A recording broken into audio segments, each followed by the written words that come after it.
नमस्कार। राति 8 बजेको जनता समाचारमा स्वागत छ। म प्रतिमा चौधरी। म कावेरी पौडेल। सबैभन्दा पहिले प्रमुख समाचार। राहदानी बनाउनेको भिडले त्रिपुरेश्वर स्थित राहदानी विभागमा भिडभाड, पर्याप्त सेवा दिन नसकेको सर्वसाधारणको गुनासो। संसदीय सुनवाई समितिद्वारा सर्वोच्च प्रस्तावित न्यायाधीश श्रेष्ठ विरुद्ध उजुरी आह्वान, उजुरी भए 10 दिनभित्र दर्ता गर्न आग्रह। उपभोक्ता हक अधिकारका लागि एकजुट भएर अघि बढ्ने 7वटा संस्थाहरूको प्रतिबद्धता, अनुगमनलाई आएको बजेट स्थानीयले घुमेर सिध्याएको आरोप।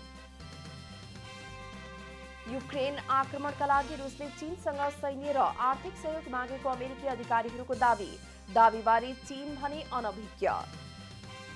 र 5औं झापा गोल्ड कप फुटबलको उपाधि त्रिभुवन आर्मीलाई, झापा 11 5औं पटक उपविजेतामै समेत।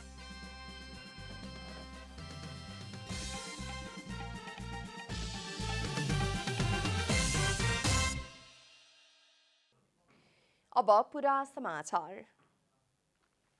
कोरोना महामारीको जोखिम न्यून भएसँगै राहदानी बनाउनेहरूको भिडले त्रिपुरेश्वर स्थित राहदानी विभाग भरि भराउ हुन थालेको छ। सर्वसाधारणहरू राहदानी बनाउन रातिदेखि नै विभाग पुगेर लाइनमा लाग्ने गरेका छन्। विभिन्न प्रयोजनका लागि राहदानी बनाउन काठमाडौँ आउनेको संख्या दिनदिनाउ वृद्धि हुँदै गएको छ। त्रिपुरेश्वर स्थित राहदानी विभागमा दैनिक 5000 को हाराहारीमा सेवा लिनेको संख्या छ। विभागले दैनिक 2000 लाई राहदानी वितरण गर्दै आएको छ। दैनिक 2000 लाई राहदानी दिए तापनि विभागको भिडमा कुनै कमी आएको छैन। तर विभागको भिडले विभागले पर्याप्त मात्रामा सेवा दिन नसकेको प्रष्ट हुन्छ। कोरोनाको जोखिम न्यून भएसँगै अन्तर्राष्ट्रिय हवाई सेवा खुला भएको छ, जसका कारण नयाँ राहदानी बनाउने र नवीकरण गर्नेको भिड बढेको हो। वैदेशिक रोजगारी, उच्च शिक्षाका लागि र आफन्त भेट्न जानेहरू राहदानी विभाग पुग्ने गरेका छन्। तर राहदानी विभाग पुग्ने सबैले सहजै सेवा भने पाएका छैनन्। इमर्जेन्सी पासपोर्ट भन्नु मात्रै छ, 2 दिनमा 3 दिनमा निस्किन्छ भनेको छ, तर आज मैले यहाँ आएको 7 दिन भइसक्यो, आजसम्म मेरो पासपोर्ट निक्लेको छैन। अब हामीले 12,000 तिरेर अहिले तत्कालै पासपोर्ट निकाल्नको लागि त 12,000 तिरेको छौँ नि त। यो 12,000 तिरे अनुसारको हाम्रो सेवा सुविधा खोइ त, सेवा सुविधा केही पनि छैन नि त। मैले पासपोर्टको फर्म भरेको धेरै महिना भइसक्यो होइन, 1 महिना 2 महिनै भइसक्यो। आज 15 दिन अगाडि मेरो डेट अझै पनि आएको छैन, तर पनि इमर्जेन्सीको लागि अप्लाई गरेको 15 दिन अगाडि आएको थिएँ कि भाइ चाँडै पाइहाल्छ भनेर, त्यही पनि 15 दिन पछिकै डेट पायो र आजको डेट हो। आज अस्ति पनि यस्तै लाइन दिनभरि 2 दिन लाइन बसेर बनाइयो बल्ल तल्ल, अनि आज मेरो फेरि रिजेक्ट पासपोर्ट भयो भनेर चाहिँ आयो म्यासेज। हामी त काठमाडौँमा त नयाँ हो, थाहा छैन, गार्डहरू यहाँ हुनुहुन्छ होइन, गार्डहरूले हामी सोध्यो, गार्डहरूले भन्नु हुँदैन अब कता हो यता, मलाई थाहा छैन। नागरिकहरूलाई सहजै सुविधा दिने उद्देश्यले सबै जिल्लाबाट राहदानी वितरण थालिएको छ। विभागका अनुसार अहिले देशका 60 जिल्लाबाट राहदानी वितरण थालिएको छ। तर सूचना प्रवाह तथा यसको समग्र व्यवस्थापनमा कमी कमजोरी भएकाले त्रिपुरेश्वरमा भिड घट्न सकेको छैन। जिल्ला प्रशासन कार्यालयले सीमित कोटा राखेर राहदानी दिँदा त्रिपुरेश्वरमा भिड नघटेको विभागले जनाएको छ। भन्दाखेरि अब कसैलाई टोफल आइएलटिएसको जान दिनुपर्ने, कसैलाई वैदेशिक रोजगारी जानुपर्ने, कसैलाई भ्रमणमा जानुपर्ने, यी यावत तरिकाहरू अनि यो विगतमा कोभिडको कारणले गर्दा रोकिएका मान्छेहरू होइन, यी सबै छन्। तर यसको एउटै मात्रै सोलुसन भनेको एउटा जिल्ला प्रशासन कार्यालयहरूले आफ्नो सेवाग्राहीको सङ्ख्या बढाउनुपर्छ, नम्बर 1। नम्बर 2, विभागमा आफ्नो जुन डेट र टाइम प्राप्त हुन्छ त्यो डेट र टाइममा मात्रै आइदिनुपर्छ। विभागमा दक्ष जनशक्तिको अभाव र समयमा सूचना प्रवाह हुन नसक्दा सेवाग्राहीहरूले शास्ति खेपिरहेका छन्। कतिपय सेवाग्राही तोकेको मिति र समय भन्दा अगाडि नै आएर लाइनमा बस्ने गरेको पाइएको छ। समय भन्दा अगाडि नै लाइनमा लाग्दा भिड धेरै हुने हुँदा विभागले तोकेको समयमा आउन आग्रह गरेको छ। क्यामेरामा प्रदीप मान सिंहका साथ अस्मिता तिवारी, काठमाडौँ। संसदीय सुनवाई समितिले सर्वोच्च अदालतका लागि प्रस्तावित न्यायाधीश तिलक प्रसाद श्रेष्ठ विरुद्ध उजुरी दिन आह्वान गरेको छ। सोमबार सिंहदरबारमा बसेको समितिको बैठकले सर्वोच्च अदालतका न्यायाधीशको पदमा न्याय परिषदबाट आएको विराटनगरका उच्च अदालतका मुख्य न्यायाधीश श्रेष्ठ विरुद्ध उजुरी भए 10 दिनभित्र दर्ता गर्न आह्वान गरेको हो। बैठकमा समितिका सभापति लक्ष्मण लाल कर्णले संसदीय सुनवाईको कार्यविधि अनुसार 10 दिनको सूचना जारी गर्ने निर्णय गरेको र 10 दिनपछि समितिको बैठकमा सुनवाईको काम प्रारम्भ हुने बताउनुभयो। वहाँले यो सूचना सर्वसाधारण लगायत सबै सरकारवालाहरूलाई जारी गरिने बताउनुभयो। सर्वोच्च अदालतका न्यायाधीशको पदमा तिल प्रसाद श्रेष्ठजीको नाम सिफारिस भएर आएको छ। त्यसैको लागि आज प्रथम बैठक बस्या हो। 10 दिनको सूचना हामीले जारी गर्नुपर्छ। जनरल पब्लिक लगायत सरकारवालाहरूसँग त्यो सूचना जारी गर्ने आज हामीले निर्णय गर्यौं। सभापति कर्णले मंगलबारबाट उक्त सूचना सरकारवाला निकाय र आम नागरिकहरूमा जाने बताउनुभयो। प्रमुख प्रतिपक्षी दल नेकपा एमाले स्थानीय तह निर्वाचनको कार्ययोजना तय गर्न पार्टी केन्द्रीय कमिटिको बैठक बोलाउने तयारी गरेको छ। सोमबार बसेको पार्टी केन्द्रीय कार्यालय बैठकले केन्द्रीय कमिटिको बैठक छिट्टै बोलाई स्थानीय तह निर्वाचन केन्द्रित कार्ययोजना बनाउने विषयमा छलफल गरेको हो। त्यसका लागि आवश्यक एजेन्डाहरू तय गर्न भोलि अपराह्न 3 बजे पार्टी केन्द्रीय सचिवालयको बैठक बोलाइएको पार्टीका प्रचार विभाग उपप्रमुख विष्णु रिजालले जानकारी दिनुभयो। वहाँले पार्टीको सिंगो पंक्तिलाई निर्वाचन केन्द्रित गराउने काममा लागि पार्टी पोलिट ब्युरो बैठक पनि छिट्टै बोलाउने विषयमा पनि केन्द्रीय कार्यालय बैठकमा छलफल गरिएको बताउनुभयो। हाम्रो पार्टी नेकपा एमाले केन्द्रीय कार्यालयको बैठक आज महासचिव गण शङ्कर पोखरेलको अध्यक्षतामा सम्पन्न भएको छ। बैठकले भोलि 3 बजे आयोजना हुने पार्टी केन्द्रीय सचिवालयको बैठकका एजेन्डाहरूको बारेमा छलफल गरेको छ। साथै प्रदेशमा निर्वाचन केन्द्रित प्रशिक्षण तथा अभिमुखीकरण कार्यक्रमहरू सम्पन्न गरेका छौँ र छिटै हाम्रो पार्टीका अरू तहका बैठकहरू पनि आयोजना गरेर सम्पूर्ण पार्टी पङ्क्तिलाई निर्वाचनमा केन्द्रित गर्ने गरी कार्ययोजना बनाउन गइरहेका छौँ। नेकपा एमाले स्थानीय तह निर्वाचनलाई केन्द्रित गरेर प्रदेश स्तरीय प्रशिक्षण तथा अभिमुखीकरण कार्यक्रम सम्पन्न गरिसकेको छ। स्थानीय तहको निर्वाचन आगामी वैशाख 30 गते हुँदैछ।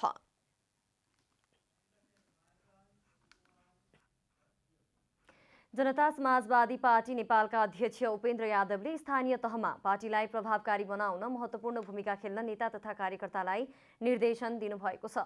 सोमबार बसेको पार्टीको केन्द्रीय कमिटी बैठकको दोस्रो दिन पार्टीका नेता तथा कार्यकर्तालाई स्थानीय तहमा प्रभावकारी बनाउन महत्त्वपूर्ण भूमिका खेल्न निर्देशन दिनुभएको हो। उहाँले प्रत्येक केन्द्रीय सदस्यलाई आफ्नो कार्यक्षेत्रमा उपस्थित भएर आगामी स्थानीय निर्वाचनमा पार्टीलाई जिताउने अभियान सुरु गर्न लगाइने बताउनुभयो।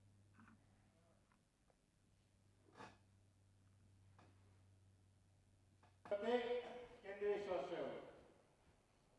एउटा पालिका नगर महानगर पञ्चायतमा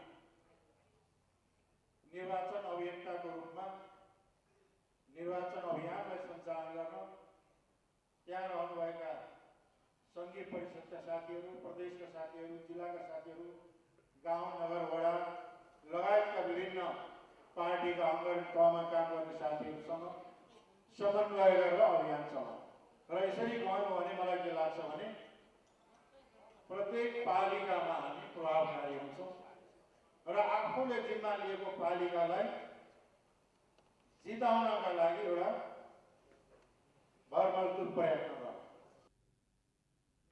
त्यस्तै पार्टीका केन्द्रीय सदस्य अर्जुन थापाले पार्टीको केन्द्रीय कार्य समितिको बैठकले पारित गरेको निर्वाचन निर्देशिका अनुसार आगामी स्थानीय निर्वाचनमा सहभागी हुने बताउनुभयो। स्थानीय निर्वाचनमा बाकायदा जिम्मेवारी दिने कार्य भइरहेको छ र आगामी स्थानीय निर्वाचनमा पार्टीका केन्द्रीय सदस्यहरूले जिम्मेवारी बोधका साथ निर्वाचनमा आफ्नो कार्यक्षेत्रलाई आफ्नै केन्द्रीय कार्य समितिको बैठकबाट तोकिएर निर्वाचनमा जाने निर्णय पार्टीले गरिरहेको छ। पार्टीका विभाग प्रमुख डम्बर खतिवडाले स्थानीय तहको निर्वाचनलाई लक्षित गरेर हरेक गाउँपालिकामा कम्तीमा एकजना केन्द्रीय सदस्यलाई खटाउने योजना रहेको पनि बताउनुभयो। र देशका 753 वटा गाउँपालिका नगरपालिकालाई लक्षित गरेर कम्तीमा एकजना केन्द्रीय सदस्यलाई त्यहाँ खटाउने योजना बनाइरहेका छौँ। विभाग प्रमुख खतिवड़ाले पार्टीको केन्द्रीय समितिको बैठकमा आगामी विधान अधिवेशनको तयारीका बारेमा पनि छलफल गरिने बताउनुभयो। वीरगञ्ज महानगरपालिकाका प्रमुख विजय कुमार सरावगीले जनता समाजवादी पार्टीमा आफूमाथि दुर्व्यवहार हुने गरेकाले एमालेमा प्रवेश गरेको बताउनु भएको छ। आफूले जनता समाजवादी पार्टीलाई महानगरमा जिताएको भए पनि पार्टीभित्र दुर्व्यवहार हुने गरेकाले सो पार्टी परित्याग गरी एमाले प्रवेश गरेको सरावगीले बताउनु भएको हो। विगतमा आफूले जसपा छोड्न 2 पटक राजीनामा दिँदा अध्यक्ष उपेन्द्र यादवले रोकेको पनि उहाँले बताउनुभयो। आफूलाई सामाजिक रूपमा मान मर्दन गर्ने काम नरोकिएकाले नयाँ पार्टी योज्नु परेको उहाँले स्पष्ट पार्नुभयो।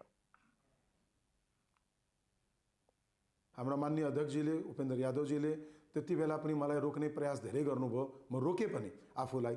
तर यो लगातार मसँग दुर्व्यवहारहरू हुने, सामाजिक रूपमा मलाई जहिले पनि एक प्रकारको मानमर्दन गर्ने जुन कामहरू भइराखेको थिए, मैले अध्यक्षजीले पहिला पनि भनिसकेको थिएँ कि म यो पार्टीमा बस्दैन यो ढङ्गले, र त्यो कारणले गर्दा मैले एउटा नयाँ पार्टी रोजे। सरावगीले एमाले अध्यक्ष केपी शर्मा ओलीको राष्ट्रिय भावना र उहाँको विकासप्रतिको चाहनाबाट प्रेरित भएका कारण एमाले रोजेको बताउनुभयो। आफू काङ्ग्रेस प्रवेश गर्ने विकल्प हुँदाहुँदै पनि काङ्ग्रेसमा जनप्रतिनिधि बन्ने अवस्था नभएकाले काङ्ग्रेस नरोजेको उहाँको भनाइ छ। हाम्रा केपी ओलीजीको राष्ट्रिय भावना र उहाँको डेभलपमेन्टप्रति जुन एउटा चाहना मैले देखेँ, त्यो सबै एउटा प्रेरित भएर त्यसपछि म एमालेलाई रोजेँ र आज म चाहिँ एमालेको पार्टी प्रवेश गरिसकेपछि अब एमालेको मेयर कहलाउँछु र आउने दिनहरूमा पनि एमाले मार्फत नै अब मेरो आफ्नो भविष्यको राजनीतिक यात्रालाई अगाडि बढाउँछु। उहाँले एमालेमा कुनै पद पाउनका लागि शर्त गरेर नगएको बताउनुभयो। पार्टीले आफ्नो काम र प्रस्तुति हेरेर जुन जिम्मेवारी दिन्छ सोही जिम्मेवारी लिने उहाँले बताउनुभयो। राजनेता बीपी कोइरालाको बारेमा राजद्रोही राजनेता नामक डकुमेन्ट्री फिल्म निर्माण भएको छ। डकुमेन्ट्री फिल्ममा नेपालका प्रथम जननिर्वाचित प्रधानमन्त्री बीपी कोइराला आफूमाथि लागेका 8 राजद्रोह सम्बन्धी मुद्दाको प्रवाह नगरी स्वदेश फर्किएको र जनमत संग्रहको घोषणा भएको कुरा उल्लेख गरिएको छ। नेपालका प्रथम जननिर्वाचित प्रधानमन्त्री बीपी कोइराला स्वदेश फर्किएपछि कसरी राजनेता बन्न सफल भए भन्ने बारेको राजद्रोही राजनेता नामक डकुमेन्ट्री फिल्म निर्माण भएको छ। नेपालको स्वाधीनता कसरी जोगियो भन्ने बारेमा पनि यस डकुमेन्ट्रीमा उतारिएको छ। डकुमेन्ट्री हेरेपछि सञ्चारकर्मीहरूसँग कुरा गर्दै नेकपा एकीकृत समाजवादीका सम्मानित नेता एवं पूर्व प्रधानमन्त्री झलनाथ खनालले दक्षिण एसियामा भारत सोभियत गठबन्धनले साना मुलुकहरूमाथि ठूलो खतरा पैदा गरेको अवस्था र जसका कारण नेपालको मानचित्र नै परिवर्तन भएको बेलामा बीपीले चालेका कदमको प्रशंसा गर्नुभयो। यो त्यस्तो कालखण्डको एउटा डकुमेन्ट्री बनेछ जुन बेलामा दक्षिण एसियामा खास गरी भारत सोभियत गठबन्धनले यो देशका साना मुलुकहरूमाथि ठुलो खतरा पैदा गरेको थियो। खतरा मात्रै होइन, त्यसपछि हाम्रो मानचित्र नै बदलिएर गयो। त्यस्तै नेपाली काङ्ग्रेसका नेता डाक्टर शशाङ्क कोइरालाले इतिहासको कालखण्डलाई सम्झाउन यो डकुमेन्ट्री अति उपयोगी भएको बताउनुभयो। उहाँले यो डकुमेन्ट्रीलाई हेरेर राजनीतिक व्यक्तित्वहरूले नेपालको भविष्य कतातिर जाँदैछ भन्ने कुरा बताउन सक्ने जिकिर गर्नुभयो।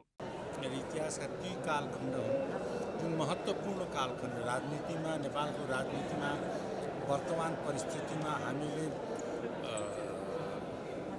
बितेका दिनहरूलाई हेरेर भविष्यमा हामी यो पनि भन्न सक्छौँ कि हाम्रो दिशा ठिक हो कि होइन, हामी ठिक बाटोमा गइरहेको छौँ कि छैन। त्यसर्थ मेरो लागि त्यो अत्यन्त राम्रो थियो।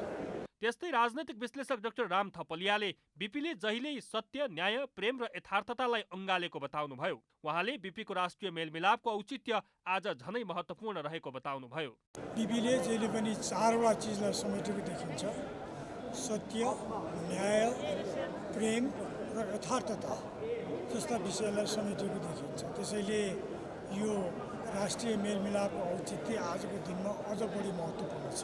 त्यस्तै सशस्त्र प्रहरी बलका पूर्व प्रमुख सनत बस्नेतले यो डकुमेन्ट्रीबाट राजनीतिमा नैतिकता धेरै बलियो हुन्छ भन्ने सन्देश दिएको र अहिलेका राजनीतिज्ञहरूले यसबाट धेरै कुरा बुझ्न सक्ने बताउनुभयो।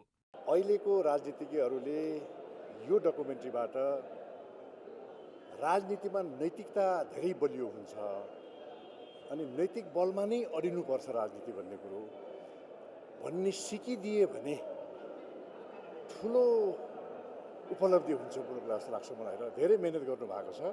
त्यस्तै राजनीतिक कर्मी डाक्टर शिवजी यादवले यो डकुमेन्ट्रीले नेपालमा नौलो आयाम थपेको बताउनुभयो। राजद्रोही राजनेताको निर्माणसँगै अन्वेषण अभियानले अन्य 12वटा ऐतिहासिक डकुमेन्ट्री निर्माण कार्य अघि बढेको जनाएको छ। उपभोक्ता हक अधिकारको क्षेत्रमा काम गर्दै आएका 7वटा उपभोक्ता संस्थाहरू एकजुट भएर अघि बढ्ने भएका छन्।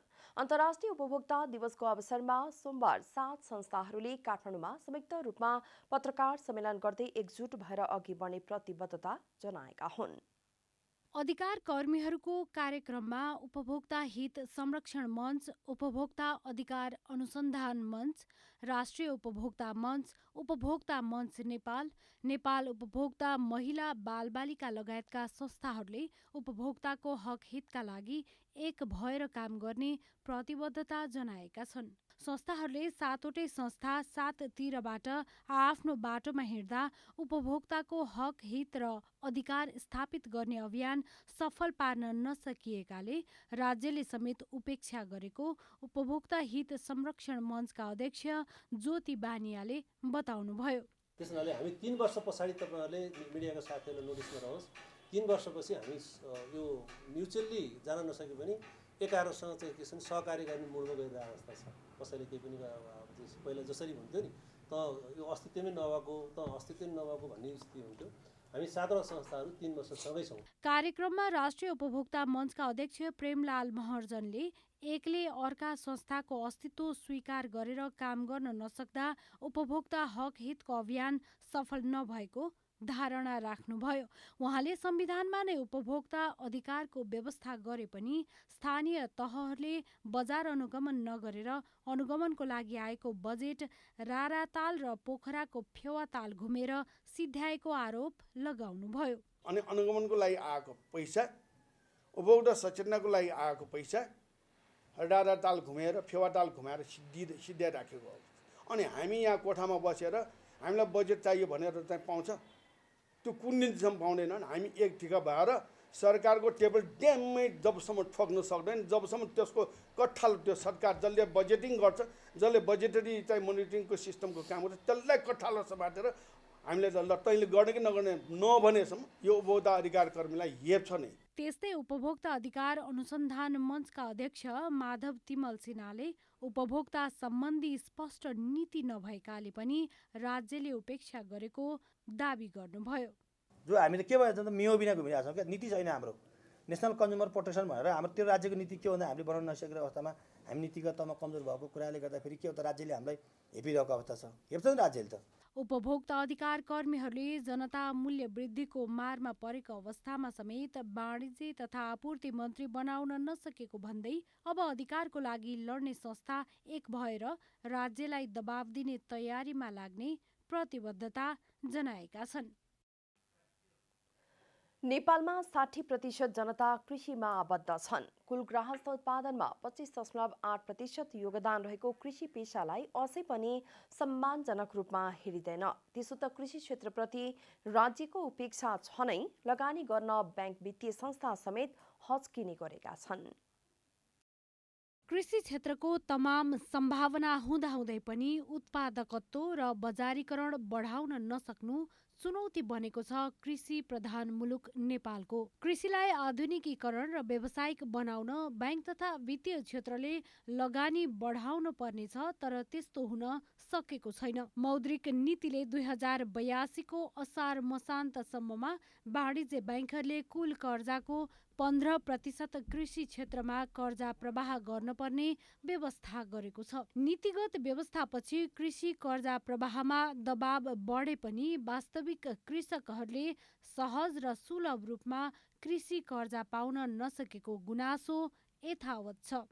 अब पालो आएको छ बैंकले इन्डस्ट्री र एग्रिकल्चरमा जसरी चाहिँ हिजो चाहिँ घर जग्गालाई माथि उठाउने काममा चाहिँ बैंकको चाहिँ हात रह्यो नि, त्यसरी नै चाहिँ बैंकले चाहिँ अब त्यो सेक्टरलाई चाहिँ सम्हाल्नुपर्छ।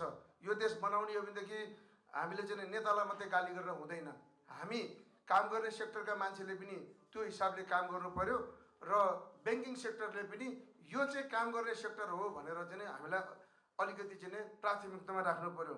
यसैबीच कृषकलाई वित्तीय पहुँचका साथै कृषिमा देखिएका समस्या निराकरण गर्ने र कृषिलाई नयाँ ढङ्गबाट अघि बढाउने उद्देश्यका साथ विश्वमै दोस्रो पटक र दक्षिण एसियामा पहिलो पटक चितवनमा कृषि कर्जा मेला आयोजना हुने भएको छ। कृषक बैंक र बीमालाई एकै थलोमा भेला गराई कृषि कर्जा सम्बन्धमा कृषकहरूका वित्तीय साक्षरता अभिवृद्धि गर्न र कृषि क्षेत्रमा देखिएका समस्याहरू निराकरण गर्ने पहल गर्नको लागि पनि यो कृषि कर्जा मेला आयोजना गरिएको छ। चैत 9 देखि 12 गतेसम्म सञ्चालन हुने मेलामा देशभरिका कृषि उद्यमीहरूको सहभागिता रहनेछ। विगत 1 दशकदेखि कृषि र कृषि उद्यमीलाई सबलीकरण गर्ने प्रयास भइरहेको छ। यसमा बैंक तथा वित्तीय क्षेत्रले साथ दिने भएका छन्। हिजोभन्दा भोलि धेरै फरक हुनेछ। हाम्रो भविष्यमा हामीले हाम्रो संस्था जसको चाहिँ नुन हामीले खाएको छौँ त्यसलाई सोझो गर्ने हो भने हामी किसानमा कृषिमा बस्नै पर्छ। किनभने नेपालको भविष्य भनेको पर्यटन छ र कृषि छ।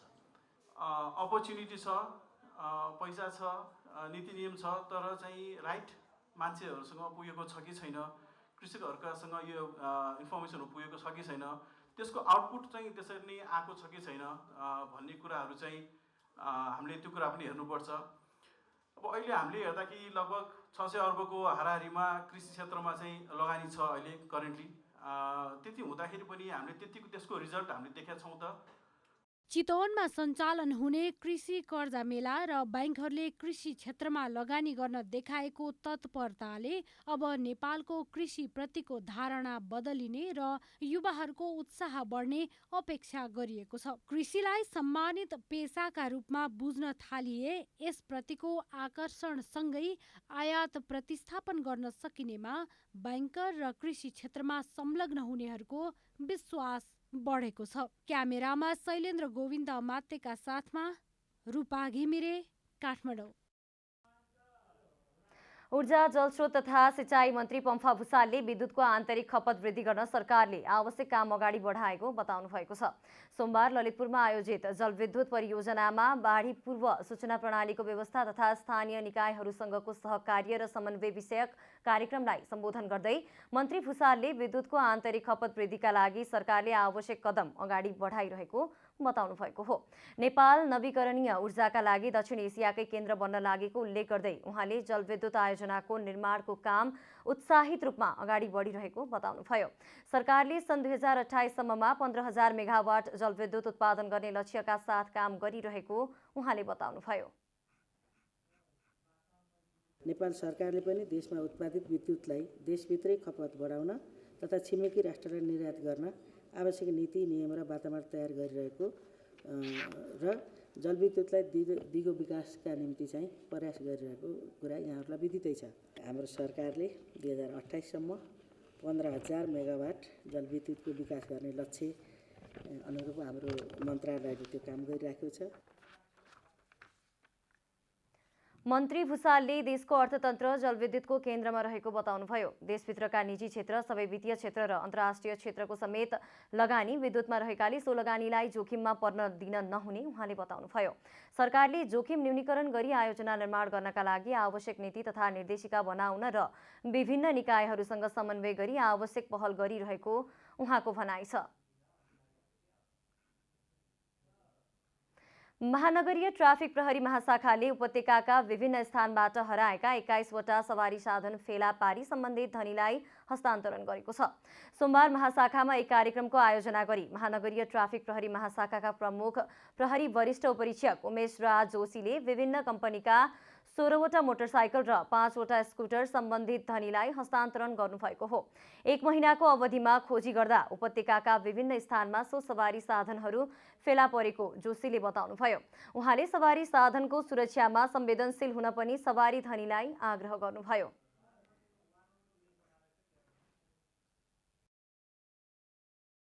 सुझाव छ भने हामीले धेरै पैसा खर्च गरेर हामीले बाइकहरू सवारी साधनहरू किन्छौँ, त्यसमा अलिकति थोरै पैसा थपेर हामीले यसलाई सुरक्षा दिने डिभाइसहरू राख्न सकिन्छ, लकहरू राख्न सकिन्छ, यसलाई उज्यालो प्रकाश भएको ठाउँमा यसलाई पार्किङको व्यवस्था गर्न सकिन्छ र हामीले आफूले खर्च गरेर धेरै खर्च गरेर ल्याएको सवारी साधन हो, यसलाई सुरक्षा गर्नलाई पनि ध्यान दिन जरुरी छ। महाशाखाले 2 महिनाको अवधिमा 88वटा मोटरसाइकल फेला पारी धनीलाई जिम्मा लगाइसकेको बताएको छ भने 256वटा मोटरसाइकल हराएको निवेदन परेको जानकारी दिएको छ। शैक्षिक क्षेत्रको अन्तर्राष्ट्रिय ब्रान्ड किड्जीले नेपालमा थप नयाँ सेवा विस्तार गर्ने भएको छ। सोमबार काठमाडौँमा एक कार्यक्रमको आयोजना गर्दै किड्जीले आफ्ना नयाँ सेवाहरू विस्तार गर्न लागेको जानकारी गराएको हो। किड्जीले सञ्चालनमा ल्याएका सेवाहरूमा बालबालिकाका लागि घरमै बसी सिक्न मद्दत पुग्ने भिडियोमा आधारित पाठ्यक्रम र बालबालिकालाई सिकाउन अभिभावकलाई निर्देशनात्मक भिडियो रहेको बताउनु भएको छ। बालबालिकाका लागि बनाइएका उक्त शैक्षिक कार्यक्रममा 1 वर्ष 6 महिनादेखि 2 वर्ष 6 महिनासम्मका र 2 वर्ष 6 महिनादेखि 4 वर्षसम्मका बालबालिकाका लागि बाल हेरचाह विशेषज्ञद्वारा प्रगतिशील रूपमा योजना गरिएका गतिविधि समावेश गरिएको जनाइएको छ। सन् 2015बाट नेपालमा आफ्नो सेवा सुरु गरेको किड्जीले नवीन र सृजनात्मक शैक्षिक पद्धति अवलम्बन गर्दै काठमाडौँ, विराटनगर, चितवन र धरानका 9वटा प्री स्कुलको नेटवर्कसँग काम गर्दै आइरहेको छ। अब आर्थिक समाचार।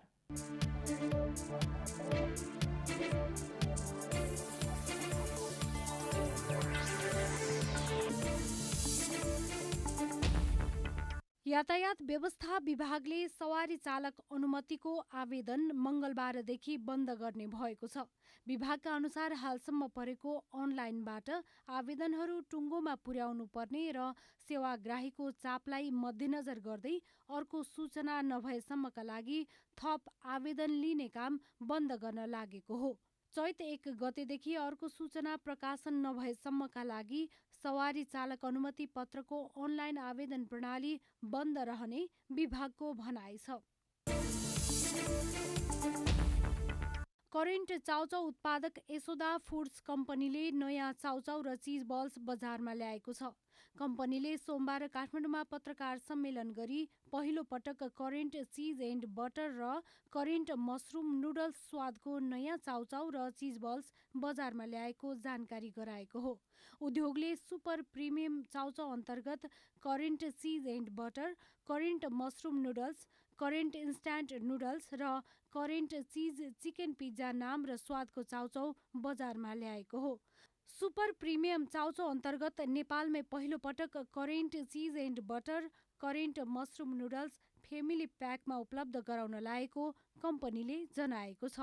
करेन्ट चाउचाउले अन्तर्राष्ट्रिय स्तरको स्वाद नेपाली बजारमै उपलब्ध गराएकै कारण पनि यसको माग अत्यधिक बढेको हो। हाल हामीले करेन्ट अकबरै, करेन्ट हट एन्ड स्पाइसी र करेन्ट हट एन्ड लेमन ब्रान्डका चाउचाउ बिक्री गर्दै आइरहेका छौँ। पछिल्लो समय स्वदेशी उत्पादनलाई बढावा दिँदै विदेशी चाउचाउ आयातलाई विस्थापित गर्न सफल भएको कम्पनीको दाबी छ। नेपालको अर्थतन्त्रमा महत्त्वपूर्ण योगदान दिएको यशोदा फुड्सले 3500 भन्दा बढीलाई प्रत्यक्ष र अप्रत्यक्ष रोजगारी दिएको जनाएको छ। रोजगार अनुमति प्रणाली EPS अन्तर्गत कोरियन भाषा परीक्षाको आवेदन खुल्ला भएको छ। EPS कोरिया शाखाले सोमबार एक सूचना जारी गर्दै भाषा परीक्षाका लागि इच्छुक नेपाली नागरिकबाट आवेदन माग गरेको हो। दक्षिण कोरिया सरकारले सन् 2022मा नेपालबाट 9654 नेपाली रोजगारीका लागि लैजानेछ, जसमध्ये 6913 उत्पादनमूलक र 2741 कृषि तथा पशुपालनतर्फ लैजाने कोरियाको तयारी छ। कोरियामा श्रमिकको मागका आधारमा नेपाली श्रमिकको छनौट थप घट हुन सक्ने शाखाले जनाएको छ।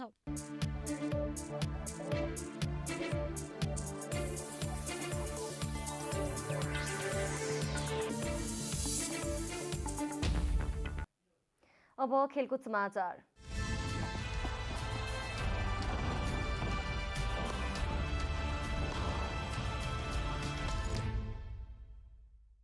पाँचौं संस्करणको झापा गोल्ड कप फुटबलको उपाधि त्रिभुवन आर्मी क्लबले जितेको छ।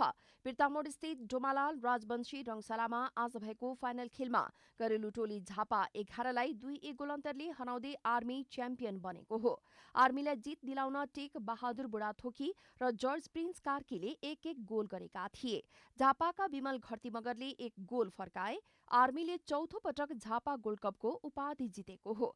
यस्तै आर्मीले लगातार तेस्रो पटक जित्दै उपाधिमा ह्याट्रिक गरेको छ। यसअघि दोस्रो, तेस्रो र चौथो संस्करणमा झापालाई नै हराउँदै आर्मीले उपाधि चुमेको थियो। उपाधिसँगै आर्मीले नगद 12,55,000 प्राप्त गरेको छ। उपविजेता बनेको झापाले 6,05,000 रुपैयाँ प्राप्त गरेको छ। झापा पाँचौं पटक उपविजेता बनेको हो। शहीद स्मारक बी डिभिजन फुटबल अन्तर्गत झम्सीखेल युथ क्लब र नयाँ बस्ती युथ क्लबले बराबरी खेलेका छन्। सान्दोबाटो स्थित इन्फा कम्प्लेक्समा सोमबार भएको खेलमा झम्सीखेल र नयाँ बस्तीले 1-1 बराबरी खेलेका हुन्।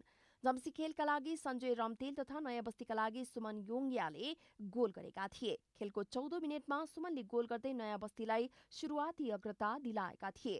तर 18 मिनेटमा झम्सीखेलका सञ्जय रम्तेलले गोल गर्दै खेललाई बराबरीमा पुर्याए।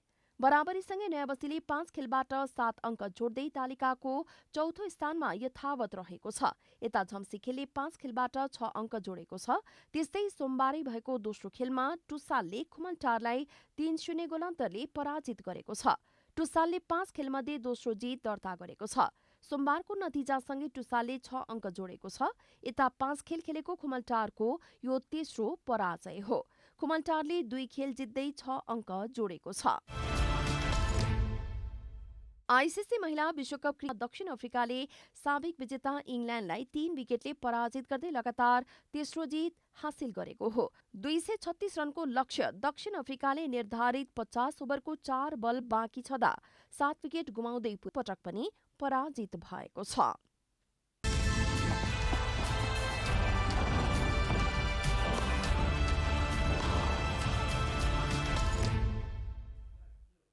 अब मौसम समाचार।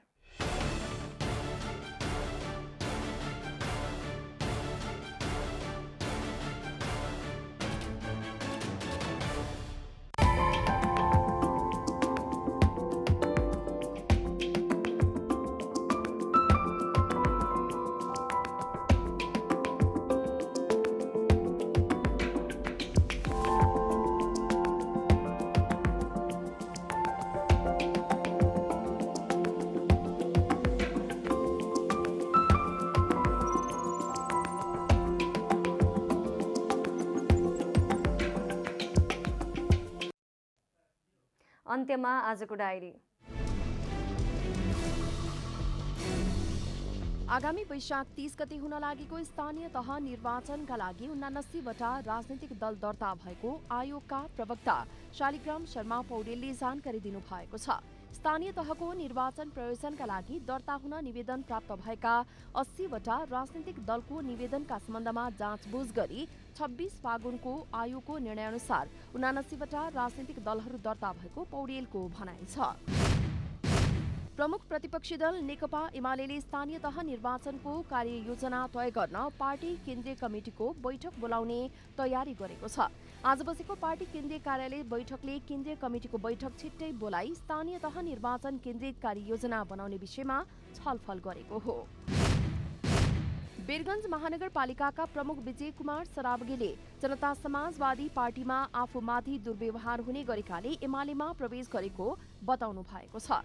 आफूले जनता समाजवादी पार्टीलाई महानगरमा जिताए तापनि पार्टीभित्र दुर्व्यवहार हुने गरेकाले सो पार्टी परित्याग गरी एमालेमा प्रवेश गरेको सरावगीको भनाइ छ। विगतमा आफूले जसपा छाड्न 2 पटक राजीनामा दिँदा अध्यक्ष उपेन्द्र यादवले रोक्नु भएको उहाँले बताउनुभयो। अमेरिकी राष्ट्रपति जो बाइडेनले फ्रान्सेली राष्ट्रपति इम्यानुएल म्याक्रोसँग जारी युक्रेन रुस युद्धबारे छलफल गर्नु भएको छ। आज दुवै नेताले पछिल्लो समय विकसित कूटनीतिक संलग्नताहरूको समीक्षा गर्नुका साथै रुसलाई जवाफदेही बनाउने र युक्रेन सरकार र जनतालाई समर्थन गर्ने आफ्ना प्रतिबद्धतालाई पुनः जोड दिनु भएको छ। 5औं संस्करणको झापा गोल्ड कप फुटबलको उपाधि त्रिभुवन आर्मी क्लबले जितेको छ। बिर्तामोड स्थित डोमालाल राजवंशी रङशालामा आज भएको फाइनल खेलमा घरेलु टोली झापा 11लाई 2-1 गोल अन्तरले हराउँदै आर्मी च्याम्पियन बनेको हो। आर्मीले लगातार तेस्रो पटक जित्दै उपाधिमा ह्याट्रिक गरेको छ। यसअघि दोस्रो, तेस्रो र चौथो संस्करणमा झापालाई नै हराउँदै आर्मीले उपाधि चुमेको थियो।